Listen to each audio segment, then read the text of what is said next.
NCP Dhaka মহানগরের পক্ষ থেকে স্পষ্টত যে দাবিগুলো জানাতে চাই, যেটি হচ্ছে ঈদ চলাকালীন সময় নিশ্চিত করতে হবে।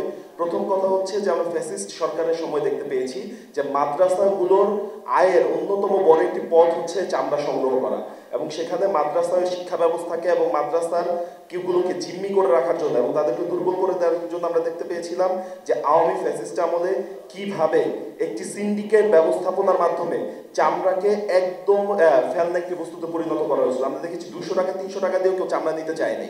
তো এর জন্য আমরা বর্তমান সরকারকে ধন্যবাদ জানাতে চাই, তারা চামড়া একটি মূল্য নির্ধারণ করেছে। কিন্তু যদি প্রতিটি ওয়ার্ড ভিত্তিক সিটি কর্পোরেশন কিংবা সরকারের ব্যবস্থাপনায় চামড়া সংগ্রহ এবং সংরক্ষণ কেন্দ্র গড়ে তোলা না হয়, তাহলে আমরা মনে করি যে চামড়ার যে সিন্ডিকেট সেটি ভাঙা সম্ভব হবে না এবং চামড়ার যে সঠিক মূল্য সেটি আসলে দেওয়া সম্ভব হবে না। এই কারণে আমরা আমাদের প্রথম দাবিটি জানতে চাই, প্রতিটি ওয়ার্ডে চামড়া সংগ্রহ এবং সংরক্ষণের জন্য ওয়ার্ড ভিত্তিক একটি অস্থায়ী চামড়া সংগ্রহ কেন্দ্র স্থাপন করতে হবে এবং এর মধ্য দিয়ে মধ্যস্বত্ব ভোগীদের দৌরাত্ম্য বন্ধ করতে হবে। আমাদের পরবর্তী দাবিটি হচ্ছে 24 ঘন্টার মধ্যে ঢাকার সকল ধরনের বর্জ্য অপসারণে উত্তর এবং দক্ষিণ দুইটি সিটি কর্পোরেশনকেই জোরালো কর্মসূচি চালাতে হবে। আমরা জানি ইতিমধ্যে যে ঢাকা উত্তর এবং দক্ষিণ সিটি কর্পোরেশনে কিন্তু কোনো ধরনের কোনো ওয়ার্ড কাউন্সিলর নেই, কোনো ধরনের কোনো ওয়ার্ডের প্রশাসক নেই।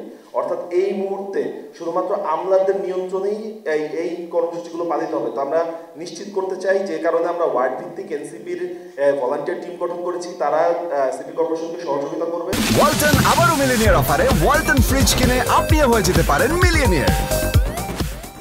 এবং সিটি কর্পোরেশন নগরবাসী এবং এনসিপির যদি ভলান্টিয়ারদের প্রয়োজন হয় তাদের সকলের সহযোগিতায় অবশ্যই 24 ঘন্টার মধ্যে যেন এই বর্জ্যগুলো অপসারণে তারা গুরুত্বপূর্ণ ভূমিকা রাখে, নয়তো 24 ঘন্টা পার হয়ে যাওয়ার পর ঢাকা শহর বসবাসের অযোগ্য একটি শহরে পরিণত হয় এবং এর জন্য যে প্রয়োজনীয় ব্লিচিং এবং প্রয়োজনীয় যে পরিষ্কারক সেগুলো ব্যবহার করতে হবে।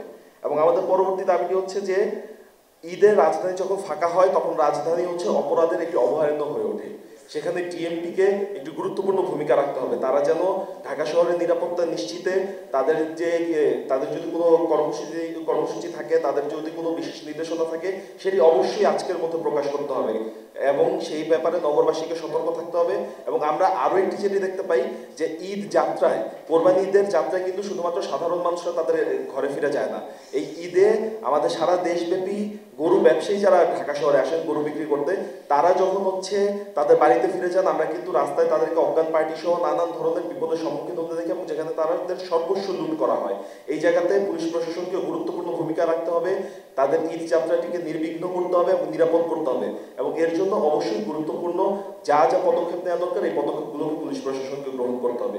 এই দাবিগুলো এনসিপি ঢাকা মহানগরের পক্ষ থেকে আমরা পুলিশ প্রশাসন এবং সরকার এবং ঢাকা উত্তর এবং দক্ষিণ সিটি কর্পোরেশনের কাছে রাখতে চাই এবং আমরা বিশ্বাস করি এক্ষেত্রে তারা গুরুত্বপূর্ণ ভূমিকা পালন করবেন এবং মানুষের যে ঈদ যাত্রা সেটি নির্বিঘ্ন করবেন এবং ফ্যাসিস্ট মুক্ত বাংলাদেশের যে প্রথম ঈদ উল আজহা সেটি অত্যন্ত উৎসবমুখর পরিবেশে সারা বাংলাদেশ জুড়ে পালিত হবে।